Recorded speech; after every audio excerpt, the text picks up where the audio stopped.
Ergaako salaamtaadhaan hin jalqabadha salaamtaa islaamaan seenitti dhaammadha. Alhamdulillah ammalis walitti deebine kutaa keenya lammaffaan inni sadaffaan jechaadha.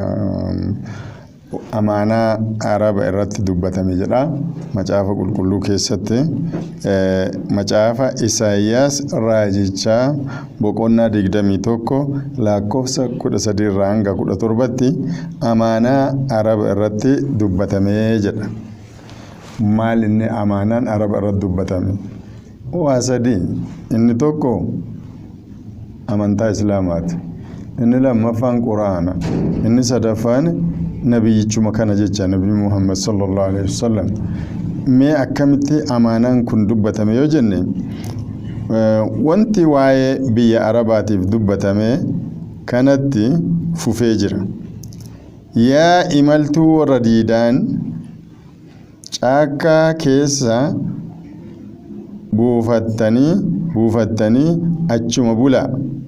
Yaa warra biyya Teemaa warra dheebotaniif bishaan kennaa.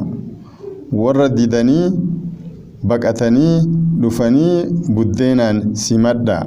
Isaan billaa buqqifame jalaa baqatanii iddaa dhifamee fi lola guddaa jalaas ni bahan.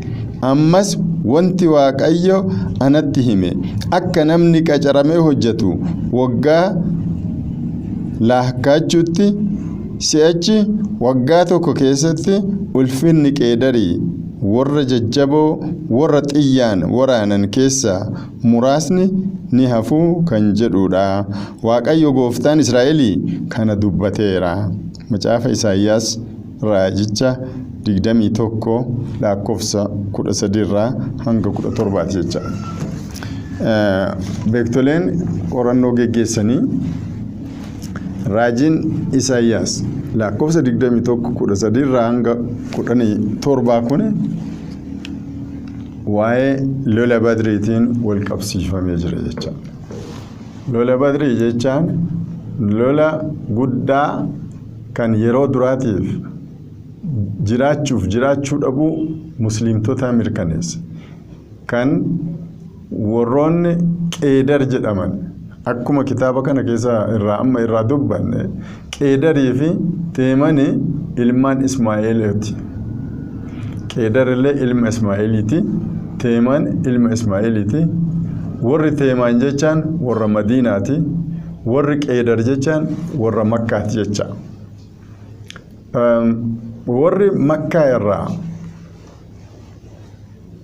lola jalaa bayanii Qeedaroonni yoo lola itti kaasuuf jedhan jalaa bayanii gara Teemaanitti baqatan.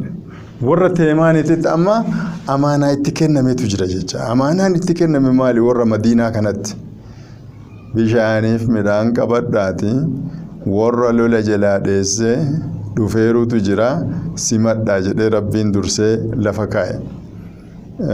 Ajaa'iba! Raajiin Isaayyaas kun dhaloota Yesuus Kiristoosiin dura waggaa 700 duratti dubbatame. Yeroo raajiin kun dubbatamutti Nabi Iisaan illee alayhi salaam hin dhalanne hin ergamne waggaa 700 duratti. Amma hujitti hiikamuun dhufaatii Rasuula Rabbi alayhi salaatu wassalaam waggaa 600 fi 700 walitti 1300 jecha. Waan waggaa 1300 duratti Isaayyaas raajicha irraan dubbatametu amaanaan Arabatti kenname sun akka warra lola jalaa baqatanii Madiinatti galansan kunuunsan bishaaniif midhaan buddeena qabatanii akka simatan durumaan dursamee amaanaa itti kennamee jira jecha. Akkuma san warri Makkaa yookaan ammoo dureeyyiin Qeedarootaa Qeedar jechaan ilma Ismaa'eeliiti. Teemaan jechaan illee ilma Ismaa'eeliiti. Qeedar Makkaadha akka ji'oogiraafiin nutti himutti Qeedaraayit and Teemanaayit jennee yoo maqaa isaanii googilii seennee yoo laalle lachuu Saawudii Arabiyaa keessa ta'uu seenaan addunyaatiif ji'oogiraafiin illee nutti hima. Akkuma kana Qeedaroonni bakka lola badri jedhamu san irratti muslimtootaan walloluuf deemanii muslimtoonnii fi akkasuma ammallee warri Qureeshonni yookaan ammoo warri amantaa islaamaa balleessuuf duulan sun wallolanii achi irratti muslimtoonni mo'atanii warri qeedari akkuma rabbiin macaafa qulqulluu keessatti waggaa tokko keessatti kabajaan qeedarii ni bada jedhe san Makkaa irraa Madiinatti godaananii waggaa tokkoon booda lolli badrii kun geggeeffame achi irratti warri Makkaa irraa waraana kana banuuf deemee jedhe kufanii irraallee namni dhumee namni irraa booji'amellee booji'amee badanii Makkaatti dacha'an jecha. Kanaaf kun lola badriitiin waan hojiitti hiikkate waan ta'eef namni seenaa islaamaa yookaan ammoo siiraa rasuula rabbi alayhi salaatu wassalaam yoo dubbifne lola badriitii fi jecha amma Isaayyaas raajichaa 21 lakkoofsa 13 irraa hanga 17 dubbatame kana yoo wali qabsiifne jenne ifa nuu gala jecha amaanaan araba irra kenname maali yeroo muslimtoonni Makkaa irraa baqatanii muhaajiroonni Madiinatti galan warri Madiinaa ammoo warra Ansaar jedhaman warra Madiinaa kanaan ammoo amaanaan itti kenname buddeenaa fi bishaan illee qabadhaati warra waraana jalaa dheessee dhufeerutu jira simadhaa jedhamee durumaan dursamee lafa kaayamee simannaan kun illee argamee jira jecha kun tasa waan walii galee miti waan durumaanuu qophaa'ee rabbiin raajii isaa mul'isee durseetiin karaa Isaayyaasiitiin raajicha Isaayyaas isa raajichaatiin dubbatamee hojii irratti hiikame jecha qabxiin inni itti aanu ammoo raajii Isaayyaas isa 40 keessa 42ffaa keessatti akka dubbatu garbicha gooftaa jedha garbichi gooftaa kun eenyu jennee gaafachuun nurra jira jecha garbichi gooftaa nuti akka amantaa islaamaatitti لا إله إلا الله محمد رسول الله صلى الله عليه وسلم ربي مليك برمان رقا انجرو نبي محمد صلى الله عليه وسلم قرب إساتي في إرقما إسات جنة أمن نجتشا نبيين عليه الصلاة والسلام قرب ربي تأو قرو ور كريستانا أمس راجي إساياسي أفرتمي لما فاكنا اللي يسوسف دبتا ميجران أما نمني راجي إساياس أفرتمي لما فا جلقب الرا هنگت أمور الدبسي جده أكا يسوسي فين دبتمني إفا غلاف مالف غربي چكيا كأن إركسيك أبي فيلتما كيا جده إنه دقفي أسكوت بارياي نفسي دس تسنيج بث مرت برسولاي منفسين أدرقالو إلا Masaafa Isaayyaas raajichaa 42ffaa kana keessatti akka beektoleen addunyaallee qoratanii keessattuu warri macaafa qulqulluu baratanii teolojiidhaan digirii qaban qoratanii saaxileessanii addeessanii amananii gonkuma jechi akkanaa kun Yesuusin ilaalu maaliif Yesuusin akka amantaa kiristaanaatti garbichaa miti jecha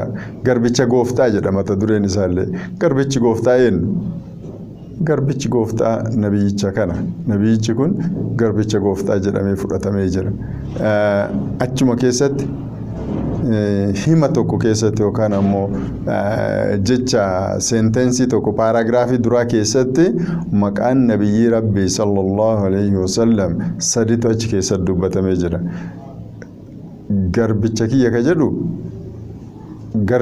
jedhu Abdullah ammallee ka onneen tiyyatti gammadde kan jedhu sun Habibullah filatamaa kiyyaa jedha al-Mustafa jedha maqaan sadan رسول ربي صلى الله عليه وسلم توكو غربيچ ربيتي لما فان جاللو ربيتي صدفان فلاتما ربيتي سن سدن غزي توكو كيستي مصاف مكنا مصاف إساياس إسراجيچا أفرتمي لما كيستي سرتي دبتمي جرجيچا سانقوفا متي بمدرين فردين اسكي ادرغ دراسي برال انجي ايطفام جدا دچي تنرت هانغا مورتي كنوتي ني افمالي يمبدو جد يسوع كريستوس وغازا دي كيزت وغازا دي dhaqaa keessatti inumayyuu ergaa isaa uduun findhede wanti ani isinii himu baay'eetu jira garuu ammaaf baadhachuu hin dandeettani hafuurri dhugaasu yoo dhufe garuu dhugaa hundumattuu isin geessa jedhee akkasi dhaamee deeme malee Yesuus ergaa isaa hin xumurre jecha yookaan immoo hin findhe jecha.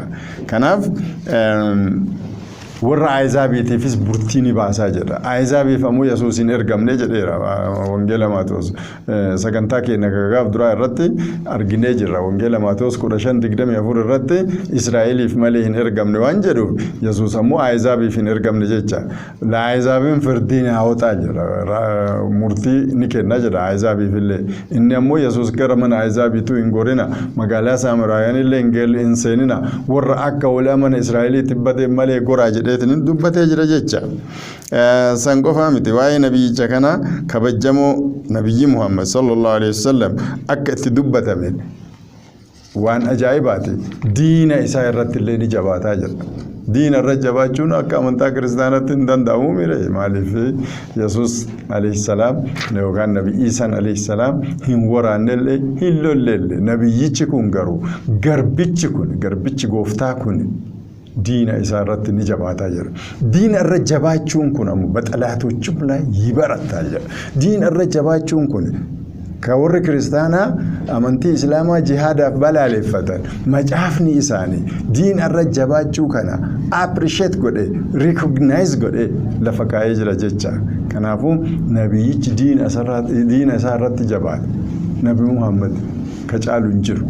Maaliif waraanni amantaa islaamaa balleessuuf Arabni guutuun irra socho'ee irra hojjetee sanillee moo'atanii nabiyyichi xumura irratti du'a uumamaatiin addunyaa tanarraa godaanan jecha. Kanaaf dachii tanarratti firdii hanga geessutti murtii hanga kennutti ni ifa malee hin baduu jedhameera. San qofaa miti Ibn Qayyim rahimahullah akka jedhani nam tokkoyyuu jedha uduu ummanni addunyaa iddoo tokkotti wal ga'ee raajii Isaayyaas 42ffaa kana nama biraatiif ta'a jedhee dubbate nama tokkoyyuu fiduu hin danda'u waan Muhammad ibn Abdullah Nabi Muhammad alayhi salatu wassalam ilma Abdallah yoo ta'e malee nama tokkoofu raajiin kun raawwatamuu hin danda'u jedha. Inni Rabbiin furqaaniin akka inni aalama hundaa fi akeekkachiisaa ta'u garbicha isaa irratti buuse qulqullaa'ee jedha. Suuraa Furqaan lakkoofsa 1 irratti garbicha ka jedhu kana Qur'aana keessatti illee dubbatamee jira jecha. Garbichummaan kun amma garbichi macaafa qulqulluu keessatti raajii Isaayyaas 42ffaa keessatti dubbatame kun Furqaan suuraa Furqaan lakkoofsa 1 irratti garbicha irratti ka buuse Rabbi jedhee garbicha ofii irratti Qur'aana ka buuse yookaan ammoo Furqaaniin kan buuse naa jedhee Rabbiin garbichummaa isaa kanallee Qur'aanaan illee nuu mirkanaa'ee jira jecha. Inni qabxiin biraa hubannoodhaaf akka nuu tolu wanni nu akeekkachi ifa nuu ta'u malu maali warri Qeedarii ka jedhamu kun warra Makkaati. Warri Teemanii yookaan ammoo warra Madiinaati. Xumura irratti አስቀድሞም ሳይበቅል እርሱን አስታውቃቸዋለሁ ጀ ገርብቸ ከን ኡዱ ኢንኑ ሂንደለቴን ዱርሴ ኢሲን ቤክሲሳ ጀ ኡዱ ኢንን ሂንደለቴን ገርብቸ ከነ beeksisee jira jecha Rabbiin ummata addunyaatiif. Macaaf qulqulluun sirritti lafa kaa'ee garbicha gooftaa kana eenyuun akka ta'e hujiin isaa ji'oogiraafiin inni itti hojjete naannoon inni itti hojjete haaga murtii kennuuf addunyaa tanarratti ni ifa malee hin badu jedhe. Islaamummaa xumura amantii islaamaa al-yawma akmaltu lakum diinakum Rabbiin adda amantii keessan isinii guute jedhe hanga gaafa waggaa 23 umrii waggaa 23tti nabiyyichi kun yookaan ammoo garbichi kun amantaa islaamaa gadi dhaabee murtiin Rabbiillee akka gadi dhaabatu taasisee biraa deemee jira. Bamidiriin firdiin እስኪያደርግ ድረስ ይበራል እንጂ አይጠፋም። dachii tanarratti hanga murtii kennutti ni ifa malee murtiin sun maali quraana jecha shari'aadha jecha seera shari'aa gadi dhaabee nabiyyichi kun alayhi salaatu wassalaam biraa deemee jira jecha. kanaaf inshallah sagantaa keenya asirratti dhaabna yeroo biraammoo sagantaa biraatiin hanga walitti deebinuuf hazaa billahi tawfiq assalamu alaykum wa rahmatullahi wa barakatuh jannu rabbiin of gargaarsifanna alhamdulillah galata galfanna